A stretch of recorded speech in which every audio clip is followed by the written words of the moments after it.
భోజనమును పానమును కాదు గాని నీతియు సమాధానమును పరిశుద్ధాత్మ యందలి ఆనందమునై ఉన్నది. చాలు, ప్రార్థన చేసుకున్నాం. పరిశుద్ధుడైన తండ్రి, మహోన్నతుడు అయిన దేవా, మీ స్తోత్రం నాయన. మీ మహాకృపను బట్టి, అత్యున్నతమైన మీ ప్రేమను బట్టి తండ్రి, ఇంతవరకు మమ్మల్ని కాపాడి నాయన సజీవుల లెక్కలో ఉంచి నాయన నీ మందిరంలో నాయన నిన్ను ఆరాధించే భాగ్యాన్ని, నిన్ను స్తుతించే భాగ్యాన్ని ప్రభువా మీరు మాకు అనుగ్రహించినందుకై మిమ్మల్ని స్తుతిస్తున్నాము తండ్రి. వందనాలు. ఇంతవరకు నాయన మీ ఆత్మ సహాయము ద్వారా తండ్రి మీరు జరిగించిన కూడికంతటిని బట్టి మిమ్మల్ని స్తుతిస్తున్నాము. చదవబడిన వాక్య భాగాన్ని మా కొరకు దీవించయ్యా, ఆశీర్వదించండి. మీ వాక్యం ద్వారా మాతో మాట్లాడండి, మమ్మల్ని బలపరచండి, ఆశీర్వదించమని యేసు నామములో అడుగుచూ ప్రార్థిస్తున్నాము తండ్రి. ఆమేన్, ఆమేన్, హల్లెలూయా. ఇక్కడ అంటున్నాడు, దేవుని రాజ్యము ఏం కాదంట. దేవుని రాజ్యం అంటే భోజనమును పానమును కాదు గాని మరేంటంట, నీతియు సమాధానమును పరిశుద్ధాత్మ యొక్క ఆనందమునై ఉన్నది. దేవుని రాజ్యం అంటే, దేవుని రాజ్యం అంటే నీతి కలిగి సమాధానంతో నింపబట్టం, పరిశుద్ధాత్మలో ఆనందించటమే దేవుని యొక్క రాజ్యం. అందుకే ప్రభు చెప్పాడు మత్తయి సువార్తలో, అనుకుంటాను లూకాసు వార్తలోనో, దేవుని రాజ్యం మీ మధ్యనే ఉంది అన్నాడు ఒక సందర్భంలో ఆయన. అంటే ఏంటి అమ్మా, కుటుంబాల్లో సమాధానం కలిగి ఉంటే, నెమ్మది కలిగి ఉంటే, అమ్మా కుటుంబాల్లో మనము అన్ని విధాల చక్కగా సంతోషిస్తూ ఉండటమే దేవుని రాజ్యం. అమ్మా కుటుంబాలు ఎప్పుడు గొడవలు సమస్యలు అనుకోండి, అది దేవుని రాజ్యం అయితా అమ్మా? అది దేవుని రాజ్యం కాదు కదా. కాబట్టి దేవుని రాజ్యం ఏమిటంటే నీతి, సమాధానం, పరిశుద్ధాత్మలో ఆనందించడం దేవుని యొక్క రాజ్యం. దేవుని రాజ్యాన్ని మనం అనుభవిస్తాము. భూమి మీద కూడా దేవుని రాజ్యాన్ని మనం అనుభవించాలంటే సమాధానం కలిగి ఉండడం, సంతోషాన్ని కలిగి ఉండడం, పరిశుద్ధాత్మలో ఆనందించడమే దేవుని యొక్క రాజ్యమని వాక్యం మనకు స్పష్టంగా తెలియజేస్తూ ఉంది. దేవుని స్తోత్రం, హల్లెలూయా. చాలా మంది దేవుని రాజ్యం అనుకుంటే ఏమండి, కొన్ని సంఘాలు భోజనాలు పెడుతుంటే జనాలు తెగబోతూ ఉంటారు. భోజనాలు పెడుతున్నారు కాబట్టి దేవుని రాజ్యము ముందు మనము ఆత్మలో దేవుని శక్తిని కలిగి సమాధానం కలిగి ప్రభువునందు మనం ఆనందించడమే దేవుని రాజ్యం మనం అనుభవించటం. దేవునికి స్తోత్రం. అది మొట్టమొదటి మనకు కావాల్సింది అదన్నమాట. అందుకనే యేసు ప్రభువును కూడా కొంతమంది ఆ విధంగానే వెంబడించారు. యోహాను సువార్తలో మనం చూస్తే శిష్యులంట ప్రభువుని వెంబడిస్తూ చూడండి. యోహాను సువార్తలో మనం గమనిస్తాము. యోహాను సువార్త 6వ అధ్యాయం దగ్గర 6వ అధ్యాయము 26వ వచనం చదవండి. 26వ వచనం, యేసు మీరు సూచనలను చూచుట వలన కాదు గాని రొట్టెలు భుజించి తృప్తి పొందుట వలననే నన్ను వెతుకుచున్నారు చెప్పుచున్నాం. క్షయమైన ఆహారం కోసం కష్టపడకుడి గాని నిత్య జీవం కలుగుజేయు అక్షయమైన ఆహారం కొరకే కష్టపడుడి. మనుష్య కుమారుడు దానిని మీకిచ్చును. దేవుని స్తోత్రం. చాలండి. దేవుణ్ణి అక్కడ రొట్టెలు పంచిపెట్టడం ఏమండి, మరి 5 రొట్టెలను చేపలపై ఇవన్నీ చూశారు.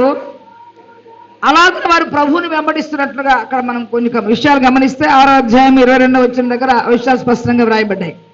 వారు ప్రభువుని వెతుక్కుంటూ వస్తున్నారంట. ప్రభువా నువ్వు ఎప్పుడు ఇచ్చావు ఇక్కడికి ఏంటి అని చెప్పి ప్రభువుని వారు ప్రశ్నిస్తున్నటువంటి పరిస్థితుల భాగంలో చూస్తాం అక్కడ. అప్పుడు ప్రభు అంటున్నాడు, మీరు సూచన చూచడం వలన కాదు కానీ రొట్టెలు భుజించి తృప్తి పొందుటకే మీరు నన్ను వెంబడిస్తున్నారు. ఏమా, దేనికోసం వెంబడిస్తున్నారంట? తినడానికి, త్రాగడానికి. యేసయ్య ఉంటే అన్నీ ఉంటాయి మనతో. అందుకని ముందు దేవుని శక్తిని మనం అనుభవించాలి. దేవుని రాజ్యం అంటే భోజనము పానము కాదు కానీ ఖచ్చితంగా నీతి కలిగి సమాధానం కలిగి పరిశుద్ధాత్మను ఆనందించేటువంటి అనుభవాన్ని మనం కలిగి ఉంటే ఏమున్నా లేకపోయినా ప్రభువులో మనం సంతోషిస్తాం. దేవుని రాజ్యాన్ని భూమి మీదే మనం అనుభవిస్తాం. అదే చెప్పాడు యేసయ్య.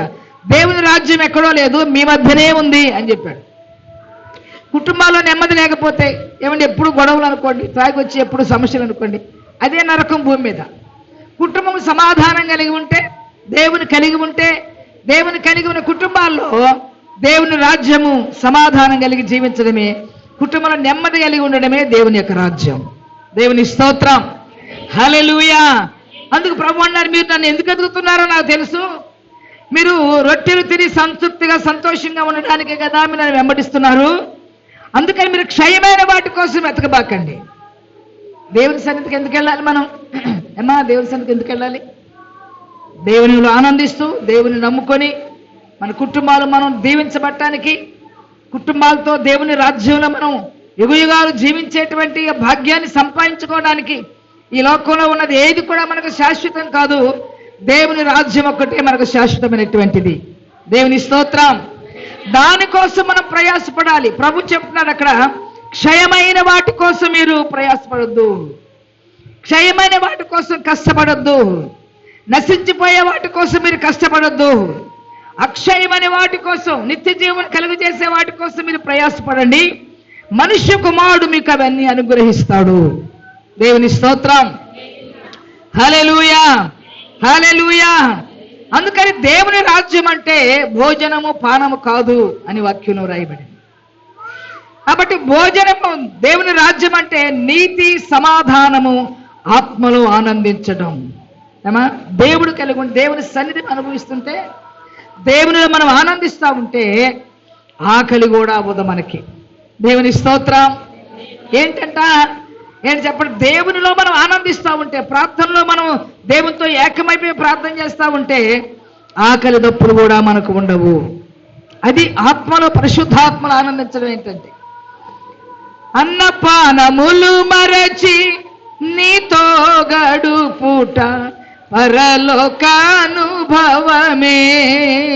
నాకది ఉన్నత భాగ్యమే. అన్నపానములు మరచి నీతో గడుపుట పరలోకానుభవమే నాకది ఉన్నత భాగ్యమే. యేసయ్యా, యేసయ్యా, యేసయ్యా, యేసయ్యా, హల్లెలూయా. ఏంటంట? అన్నపానాలు మరిచి యేసయ్యతో మనం గడుపుతా ఉంటే అదే దేవుని యొక్క రాజ్యం. దేవుని స్తోత్రం, హల్లెలూయా, హల్లెలూయా. అందుకే మోషే ఉపవాసం ఉండి ప్రార్థన చేశాడు. 40 రాత్రింబవళ్ళు ఉపవాసం ఉండి ప్రార్థన చేశాడు మోషే. దేవుని చేతితో రాయబడినటువంటి ధర్మశాస్త్రాన్ని తీసుకొని మోషే దిగి వస్తూ ఉండగా వీళ్ళందరూ ఏం చేస్తున్నారు? మనవాళ్ళు ఉన్నారుగా, ఇశ్రాయేలు ఏం చేస్తున్నారు? మోషే అనేవాడు ఏమైపోయాడో మాకు తెలియదు, మాకు కనబడుతున్న ఒక దేవత కావాలి అని వారి ముక్కులు కొన్న బంగారాన్ని, వారికి ఉన్నటువంటి చెవులు కొన్న బంగారాన్ని మొత్తం తీసి దూడను చేసుకొని దూడ మీద బంగారాన్ని పొదిగించి వాళ్ళు కొలుపులు కొలుస్తూ ఉన్నారు. మోషే ఏం చేస్తున్నాడు? సీనాయి పర్వతం మీద 40 రాత్రింబవళ్ళు వాక్యంలో రాయబడింది. మోషే మంచి నీళ్లు కూడా తాగలేదు అని రాయబడింది. అంత ప్రయాసపడి మోషే ప్రజల కోసం ప్రయాసపడుతుంటే వీరేం చేస్తున్నారు చెప్పండి? మోషే అనేవాడు ఏమైపోయాడో మాకు తెలియదు. ఐగుప్తు నుంచి తీసుకొచ్చిన మోషే ఏమైపోయాడు, ఎక్కడికి వెళ్ళాడో మాకు తెలియదు. మా కళ్ళ ముందు కనబడుతున్న మాకు దేవత కావాలి. చూసారా అక్కడ మోషే ఎంత ప్రయాసపడుతున్నాడు. వెంటనే ఆ శబ్దాన్ని విని మోషే దిగి వస్తూ పలకను అలాగే పగలగొట్టాడు. దేవుని స్తోత్రం. చూసారా మోషే అంత ప్రయాసపడి 40 రాత్రింబల వారి కోసం ఉపవాసం ఉండి చేస్తే వీళ్ళేమో మోషే కనబట్టలేదు కదా, ఇంకేముందిలే. ఏమండి, చాలా మందికి దేవుడి మీద విశ్వాసం ఉండదు, మనుషుల మీద విశ్వాసం ఉంటుంది. మోషే కనపడలేదని కదా వాళ్ళు దూరం చేసుకున్నారు? ఐగుప్తులోంచి వారిని తీసుకొచ్చింది ఎవరు? ఎవరు తీసుకొచ్చారు చెప్పండి? మోషే తీసుకొచ్చాడు. కానీ దేవుని మీద వారు విశ్వాసం ఉంచలేదు. ఏ దేవుడు వారిని నడిపించాడో వారి మీద దేవుని మీద విశ్వాసం ఉంచకుండా మోషే కదా మమ్మల్ని తీసుకొచ్చింది, ఆ మోషే అనేవాడు లేడు కాబట్టి మాకు ఒక దేవత కావాలి ఏమని అని తాగి చిష్టానుసారంగా వాళ్ళు చిందలేస్తూ మోషే కోపం తెప్పించారు. దేవుని స్తోత్రం, హల్లెలూయా. అందుకని మోషే మళ్ళా పలకలు కోపం వచ్చి పలకలు బక్కలు కొడితే మళ్ళా దేవుని దగ్గరికి వెళ్ళి క్షమించయ్యా అని ప్రార్థన చేస్తే మరలా ఏమండి మోషే 80 రాత్రులు ఉపవాసం ఉన్నాడు. ఒక 40 రోజులే కాదు. మరలా ధర్మశాస్త్రం తేటానికి 10 ఆజ్ఞలు మరలా తీసుకొని రావటానికి మళ్ళా ఉపవాసం ఉండి ప్రార్థన చేసి ఏమండి మరలా సినాయి పర్వతానికి వెళ్ళి ఉపవాసం ఉండి ప్రార్థన చేసి మోషే తీసుకుని వచ్చాడు. అప్పుడు మంచి నీళ్ళు కూడా తాగలేదు. ఏమండి మనం ఉపవాసం ఉండాలంటే ఎన్ని తింటాం? మనం ఉపవాసం ఉండాలంటే అసలు ఉపవాసం ఉండటం అంటేనే భయం మనకి.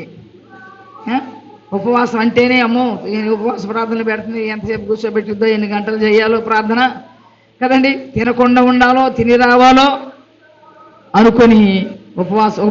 పాస్టర్ గారు చెప్పాడు, పాస్టర్ గారి కంట ఉపవాసం ఉందాం అనుకుంటే ఏ ఇష్టమో ఆ వాసనలన్నీ చూపించిందంట సైతాన్. అంటే శోధన అన్నమాట.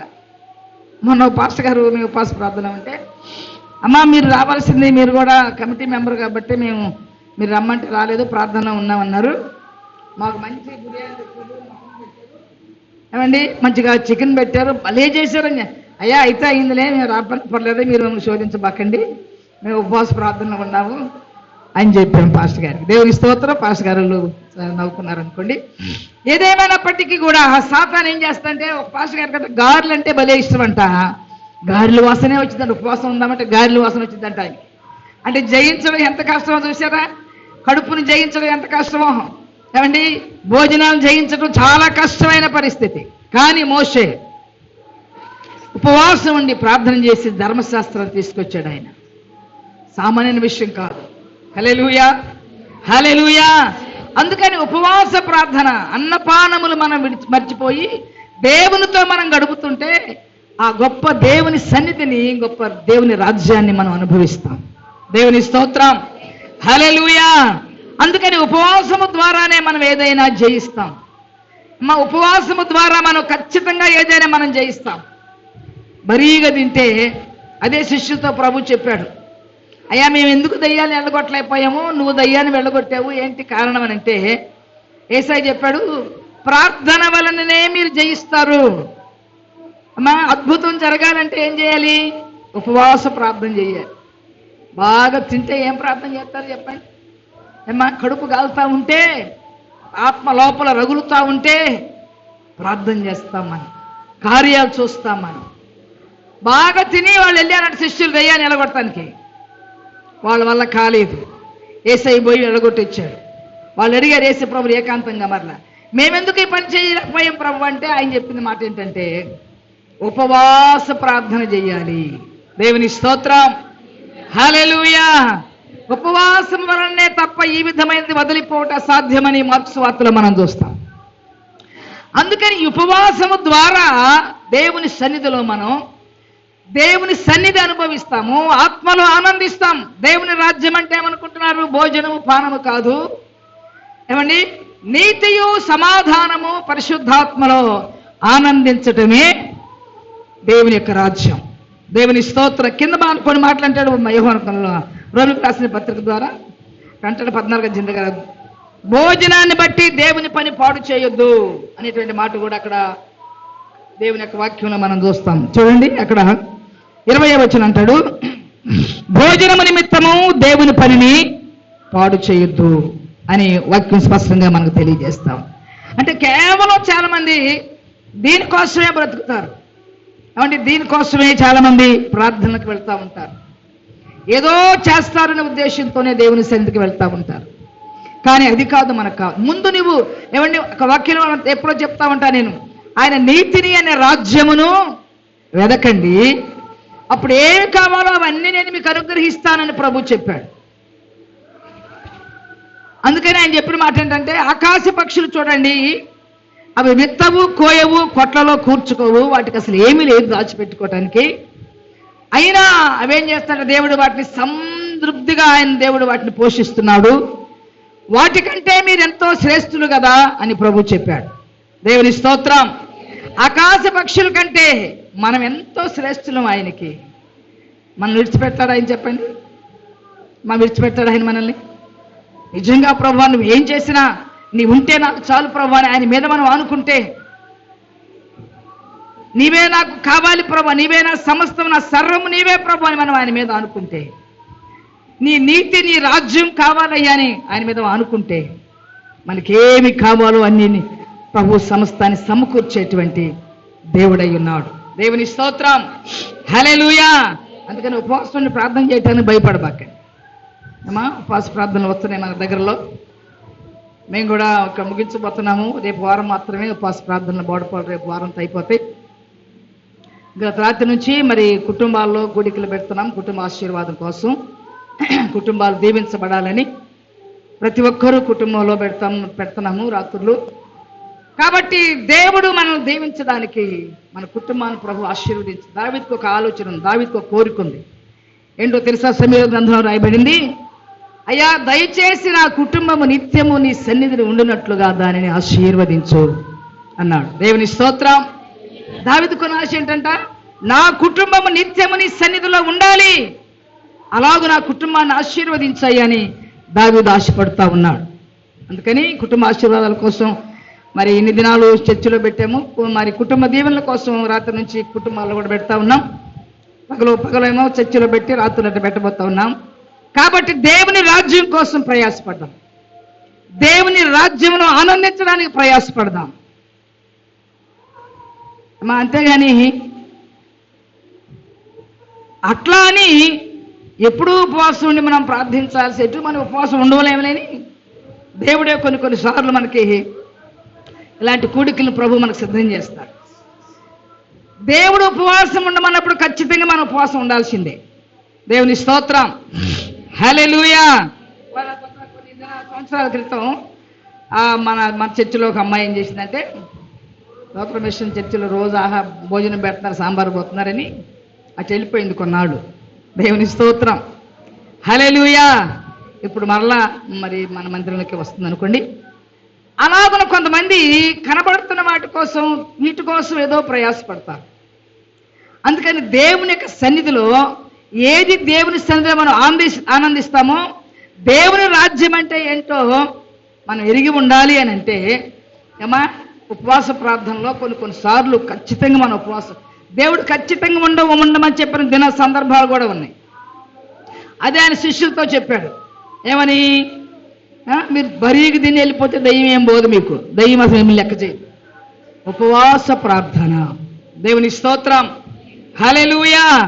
ఉపవాస ప్రార్థన ఖచ్చితంగా దేవుని సింహాసనాన్ని కదిలిస్తుంది. ఎందుకంటే మనం ఏడిస్తే ఆయన ఏడుస్తాడు, మనం బాధపడితే ఆయన బాధపడతాడు. అందుకే నినివే పట్టణస్థులు దేవుని సన్నిధిలో ఉపవాసం ఉండి ప్రార్థన చేశారు. ఎలా చేశారు వాళ్ళు అమ్మా? ఎలా చేశారు చెప్పండి? యోనా నినివే పట్టణానికి వెళ్ళి ఇంకా 40 దినాల్లో ఈ పట్టణాన్ని దేవుడు నాశనం చేస్తున్నాడు అని చెప్పాడు.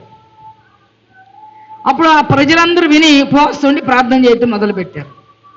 ఈ సంగతి రాజునకు వినబడింది. రాజుకు వినబడి రాజు కూడా సింహాసనం దిగి రాజవస్త్రాలు తీసివేసి గోనె పట్ట కట్టుకొని ఒక ఆజ్ఞ జారీ చేశాడు. మనమే కాదు, ఏమంటే రాజు మొదలుకొని దాసి వరకు అందరూ కూడా ఉపవాసం ఉండి ప్రార్థించాలి. ఎద్దులు కానీ పశువులు కానీ ఏవి కూడా మేత మేయకూడదు, నీళ్లు తాగకూడదని ఆజ్ఞ ఇచ్చాడు రాజు. దేవుని స్తోత్రం. హల్లెలూయా. ఏమండి పుట్టిన కాడ నుంచి తింటున్నాం అన్నం.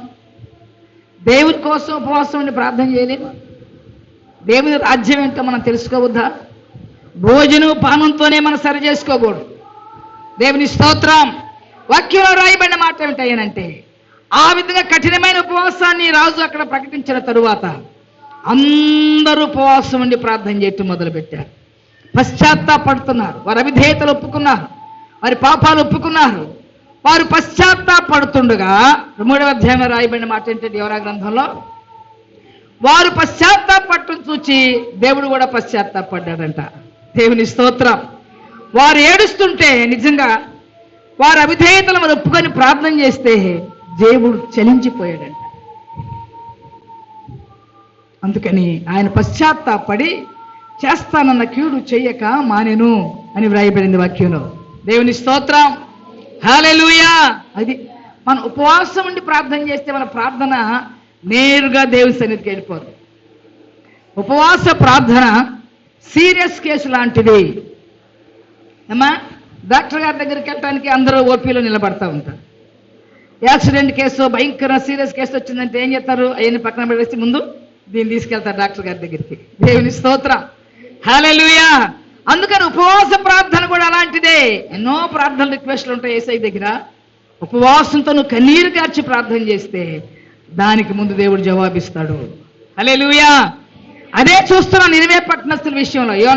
యోనా చేసిన ప్రకటన బట్టి వారు ఉపవాసం ఉండి ప్రార్థన చేయగా వెంటనే, అంటే కడుపు కట్టుకుని మనం ఏడిస్తే ఆయన కూడా ఏడుస్తాడు. ఏమండి, మనకేం అన్నీ కావాలి. మాంసం కావాలి, చేపలు కావాలి. చాలామంది ఆదివారం చేపల కూర వండుకుంటే ప్రార్థనకు రారు. ఏమా, మాంసం కూర వండుకుంటే ప్రార్థనకు రారు.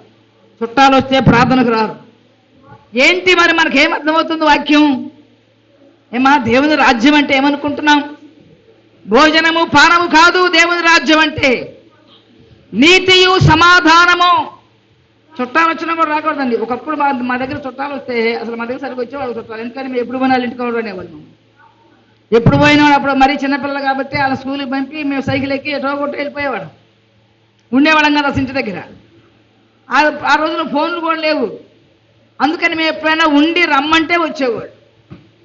స్తోత్రం. హల్లెలూయా. ఏమంటే చుట్టాలు వస్తే ప్రార్థన మానుకుని ఆదివారం స్పెషల్ చేసుకుంటా ప్రార్థన మానుకుంటే నువ్వు దేన్ని ప్రేమిస్తున్నట్టు? మనం దేవుని రాజ్యం అంటే వండుకు తింటమే అనుకుంటున్నామా మనం? ఏమంటే దేవుని రాజ్యం అంటే భోజనం పానం బరీగా దీని పడుకోవటం అనుకుంటున్నారా?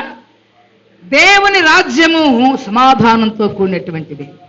దేవుని రాజ్యము నీతితో కూడినటువంటిది.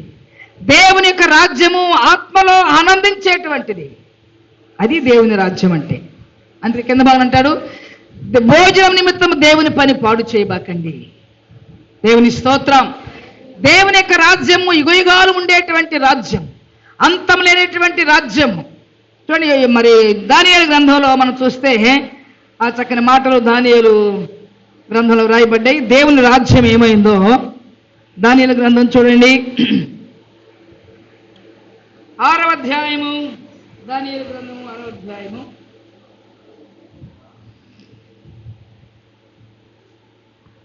స్తోత్రం. 26వ వచనం, 6:26 చదవండి. నా సముఖమున నియమించినదేమనగా నా రాజ్యములోని సకల ప్రభుత్వములందుండు నివాసులు దానియేలు యొక్క దేవునికి భయపడుచు ఆయన సముఖమున వణుకుచూ ఉండాలి. ఆయనే జీవము గల దేవుడు, ఆయనే యుగయుగములు ఉండువాడు. ఆయన రాజ్యము నాశనము కానేరదు, ఆయన ఆధిపత్యము తుదమట్టుకు ఉండును. ఆయన విడిపించువాడును రక్షించువాడునై ఉండి పరమందును భూమి మీదను సూచక క్రియలను ఆశ్చర్య కార్యములు చేయువాడు. ఆయనే సింహముల నోట నుండి ఈ దానియేలును రక్షించెను అని వ్రాయించెను. చదవమ్మా. ఈ దానియేలు దర్యావేషు ప్రత్యక్ష కాలమందు పారసీకుడు కోరేషు ప్రభుత్వ కాలమందు కూడా వర్ధిల్లెను. దేవుని స్తోత్రం. హల్లెలూయా. ఇక్కడ వ్రాయబడిన మాటలు ఏమిటంటే, ఎప్పుడైతే దానియేలును దేవుడు సింహముఖంలో నుంచి విడిపించాడో రాజుకి భయం వేసింది. దానియేలు దేవుడు ఎలాంటాడో రాజు గ్రహించాడు. ఇక్కడ గ్రహించి తెలుసుకొని అంటున్నాడు, ఆయన సముఖంలో ఒక శాస్త్రాన్ని వ్రాయించినట్లుగా మనం చూస్తా ఉన్నాం. ఆయా భాషలు మాట్లాడే వారికి ఎలాగో వ్రాయించాడు, మీకు క్షేమాభివృద్ధి కలుగునుగాక. నా సముఖమున నియమించబడినదేమనగా నా రాజ్యములోని సకల ప్రభుత్వముల వందుండు మీ నివాసులు దానియేలు యొక్క దేవునికి భయపడాలి. ముందు దేవుని స్తోత్రం. ఏం చేయాలంట? నా రాజ్యములో ఉండేటువంటి ప్రభుత్వం నుండి ముందుండి వారు దానియేలుకు దేవునికి భయపడాలి. ఎందుకంటే ఆయనే జీవము గల దేవుడు, ఆయనే యుగయుగములు ఉండేటువంటి దేవుడు, ఆయన రాజ్యము నాశనము కానేరదు, ఆయన ఆధిపత్యము ఆఖరి వరకు ఉండేటువంటిది, ఆయన విడిపించేవాడు, రక్షించేవాడు. ఇంకేం చేస్తాడు చెప్పండి? పరమందు భూమి మీద సూచక్రియలు ఆశ్చర్యకాలు చేసే దేవుడు. దేవుని స్తోత్రం. ఆయన రాజ్యము ఆఖరి వరకు ఉండేటువంటి రాజ్యం. నా రాజ్యంలో నేను రాజ్య పరిపాలన చేస్తున్నాను, కానీ మా రాజ్యము కంటే కూడా దానియేలు యొక్క దేవుని యొక్క రాజ్యము ఎలాంటిదంటే యుగయుగములు ఉండేటువంటి రాజ్యము, నాశనం లేదు, అంతం లేదు, ఏమండి, నిత్యము ఉండేటువంటి రాజ్యము. అలాంటి దానియేలు దేవునికి మీరందరూ, నా రాజ్యంలో ఉన్నటువంటి ఏమండి సకల ప్రజలు, ఆయా భాషలు మాట్లాడే వారు అందరూ కూడా దానియేలు దేవునికి భయపడాలి. స్తోత్రం. చూసారా, దానియేలు కూడా ఏమండి ఆయన మనస్సును నిబ్బరపరచుకొని ఉపవాసం ఉండి ప్రార్థించిన దినాలు ఉన్నాయి. గోని పట్ట కట్టుకుని ప్రార్థించాడు ఆయన కూడా. అందుకని దానియేలు దేవుడు ఆ యొక్క బబులోను రాజ్యంలో వారు బానిసలుగా ఉంటున్నప్పటికీ కూడా అంతగా వారు దేవుని రాజ్యాన్ని వారు గమనించడానికి, మన దేవుని వారు అంతగా గుర్తుపెట్టుకుని స్తుతించడానికి దేవుని కోసం వారు ఉపవాసం ఉండి భోజనాలను మానివేసి దేవుని రాజ్యాన్ని చూపించారు ఆ యొక్క అన్యుల దేశంలో. దేవుని స్తోత్రం. హల్లెలూయా. అందుకని దేవుని రాజ్యం అంటే ఏదో ఆషామాషాగా, ఏమండి, దేవుని రాజ్యం అంటే ఏదోలే అన్నట్టు కాదు. ప్రభువే చెప్పాడు అక్కడ లూకాసు వార్త ఇక్కడ రాయబడింది, నా రాజ్యము ఈ లోక సంబంధమైనటువంటిది కాదు. రాజు దగ్గర వాళ్ళు చెప్పారు, నేను చెప్పినా మీరు వినరు, నా రాజ్యం ఈ లోకానికి సంబంధించినటువంటిది కాదు, మీ రాజ్యం వేరు, నా రాజ్యం వేరు అని చెప్పాడు యేసయ్య. దేవుని స్తోత్రం. హల్లెలూయా, హల్లెలూయా. అందుకని దానియేలు దేవుడని ఆయన ఒక శాసనాన్ని తీసుకుని వచ్చాడు. అదేమో రాయబడి చూడండి, ఆయన విడిపించువాడు, రక్షించువాడునై ఉండి పరమందును భూమి మీదను సూచక్రియలు ఆశ్చర్యకార్యములు చేయవాడు, ఆయనే సింహముల నోట నుండి దానియేలు రక్షించనని చెప్పి వ్రాయించాడంట శాసనాన్ని. దేవుని స్తోత్రం. హల్లెలూయా. మరి మనల్ని బట్టి ఏమనుకుంటున్నారు? మనం ఆరాధించే దేవుడు ఏమనుకుంటున్నారు? ఏమండి, ఈమె ఎంత చెప్పినా కానీ ఆదివారం మాత్రం అయితే ప్రార్థన ఉంటే మాత్రం ఏమండి షాప్ మానేసిద్దండి అని చెప్పుకున్నారా అన్ని జనులు మన గురించి? ఏమని చెప్పుకున్నారు? ఏమండి, దేవుడు అంటే దేవుడేనండి, దేవుని విషయాలు అంత ఖచ్చితంగా ఉంటారండి వీళ్ళు. అమ్మ, మా వాళ్ళు కనుక అన్నట్టు మేము వెళ్ళామంటే వాళ్ళు ఉంటారో ఉండరో మాకు తెలియదు ఇంటికాడ. ఈ మధ్య కొంచెం ఉంటున్నాం, కానీ ఆరంభ దినాల్లో అసలు ఎక్కడ కనబడేవాళ్ళం కాదు. పిల్లలతో పాటు వెళ్ళి పిల్లలతో పాటు మళ్ళీ వచ్చేవాళ్ళం. అప్పుడు ఏమి ఇలాంటి ఏమండి మరి అవసరతలు లేకపోతే సౌకర్యాలు ఏమి లేవు. అలాంటి పరిస్థితుల్లో అది ఉండాలి ప్రజల్లో మన గురించి. దేవుని విషయంలో ఏమండి ఏదైనా కానీ, మా దేవుని విషయంలో మనం ఎలాంటి ఫంక్షన్లు పెట్టుకున్నా కానీ వాళ్ళు రారండి ఆదివారం. దేవుని రాజ్యం అంటే ఏమండి భోజనము పానము కాదు. దేవునికి స్తోత్రం. హల్లెలూయా. ఏమైందంట? నీతియు సమాధానమును పరిశుద్ధాత్మలు ఆనందం దేవుని రాజ్యం అంటే. దేవుని రాజ్యంలో మనం ఏమంటే యుగయుగాలు మనం సంతోషిస్తున్నప్పుడు ఆకలి దప్పులు లేవు పరలోకంలో, వండుకోవటాలు లేవు పరలోకంలో కదండి. చదవండి ప్రకటన గ్రంథంలో చక్కని మాటలు రాస్తాడు. ప్రకటన గ్రంథం దగ్గర చూడండి. హల్లెలూయా, హల్లెలూయా. ప్రకటన గ్రంథము 21వ అధ్యాయం 4వ వచనం చదవండి.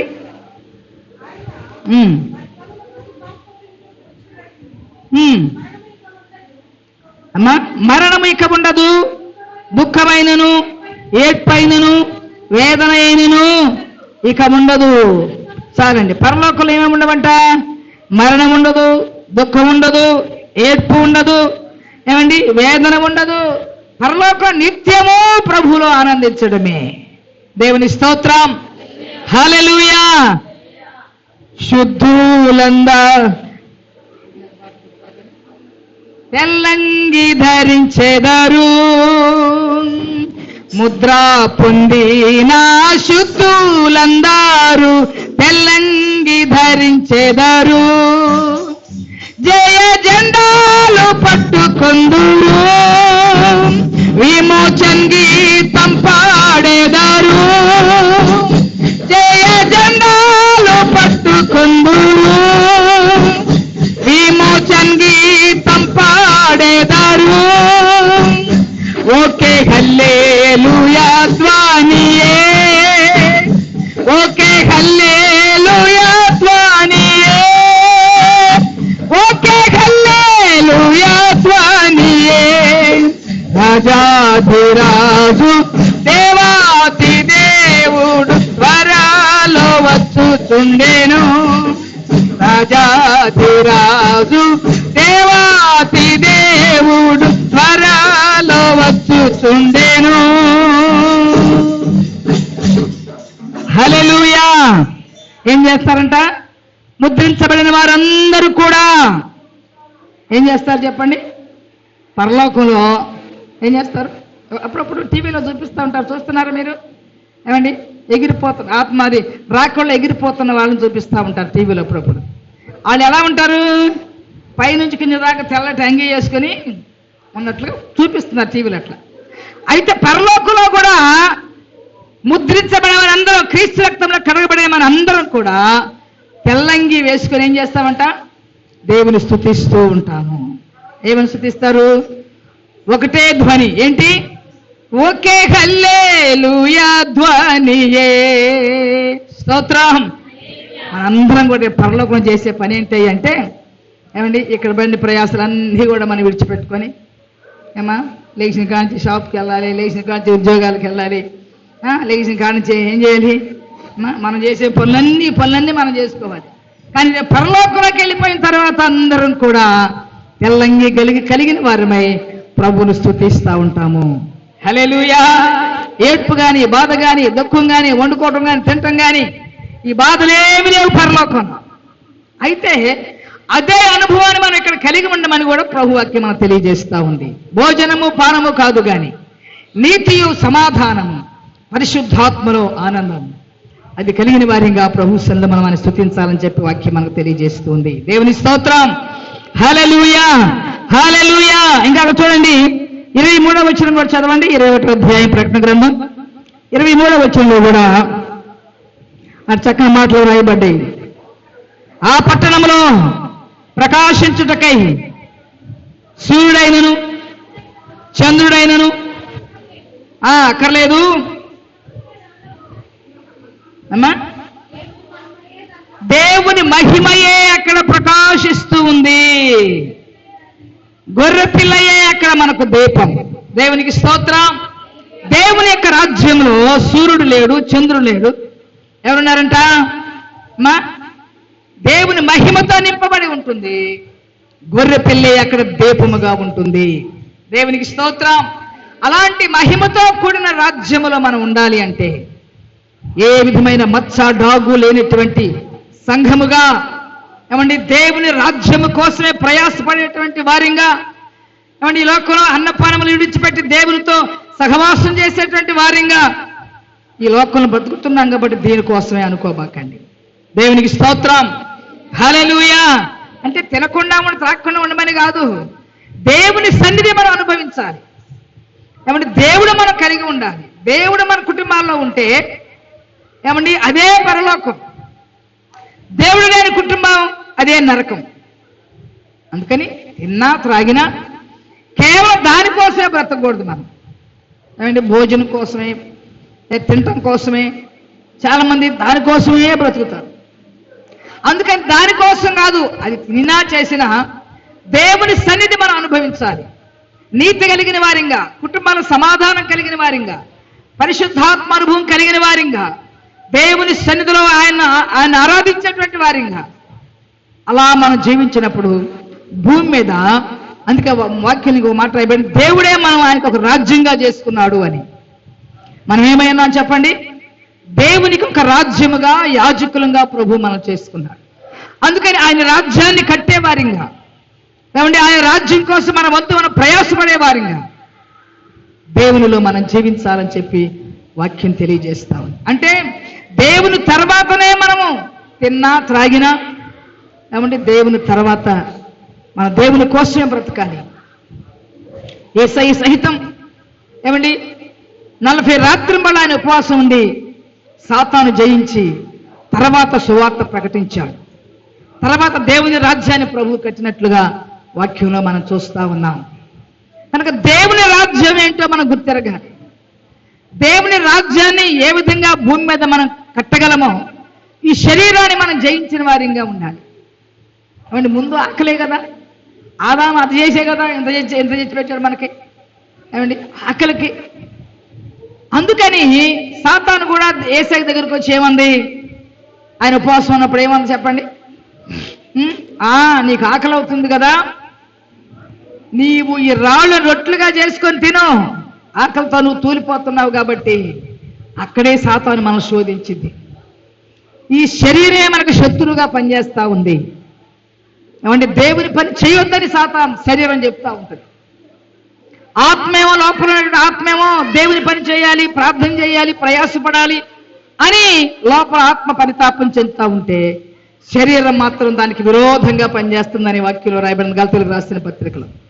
ఆత్మ శరీరమునకును శరీరం ఆత్మకును రెండు ఒకదానికి ఒకటి విరోధముగా పనిచేస్తున్నాయి అని వాక్యంలో రాయబడింది. ఈ శరీరమే మనకు శత్రు. శరీరం ఏమంటది, తినుము త్రాగుము సుఖించుము అంటది. తిన్న తర్వాత ఏం చేయమంటది, తిన్నాక మంచం మీద కాసేపు పడుకో అంటది. ఏమా అంతేనా, వింటున్నారా? ఏం చేస్తుంది శరీరం చెప్పండి?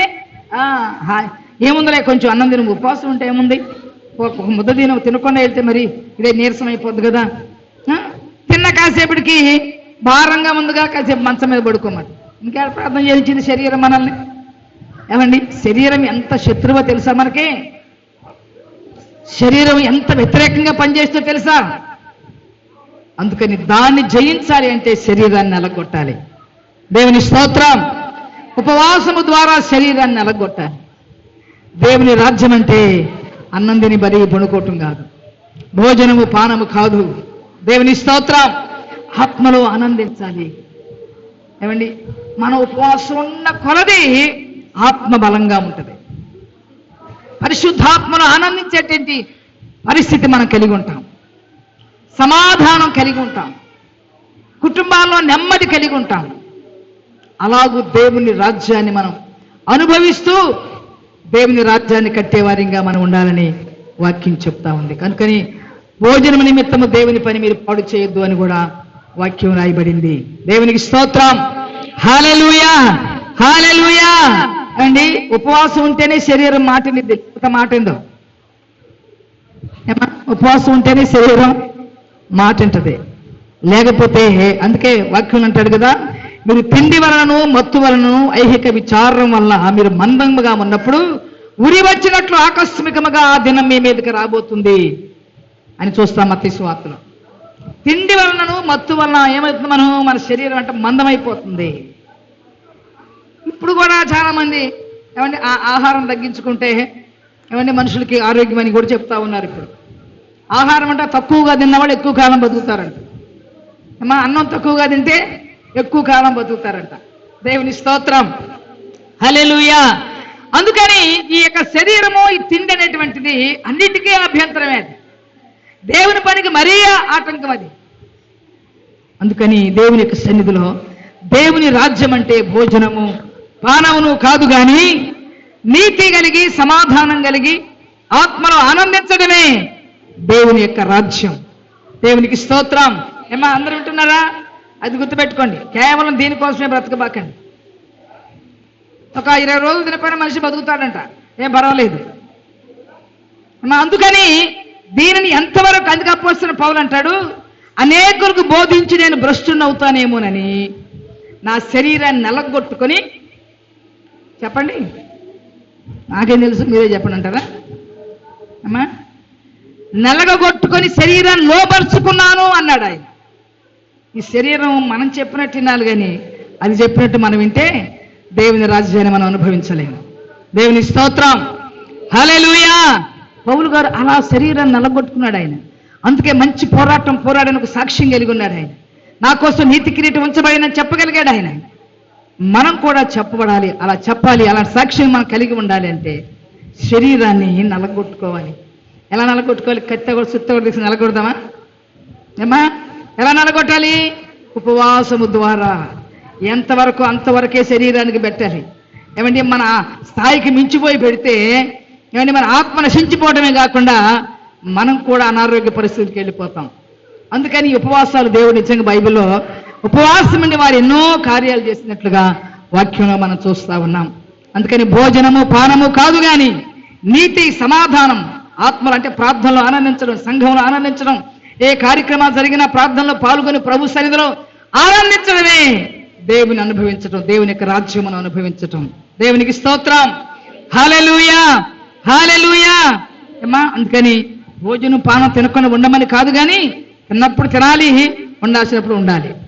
ఏం చేయాలి చెప్పండి? తినాల్సినప్పుడు తినాలి. దాన్ని ఖచ్చితంగా ఇట్లా ఉండు నోరు మూసుకుని అన్నప్పుడు అది ఉండాలి. అలా ఉంటేనే ఆత్మలో ఆనందిస్తాం.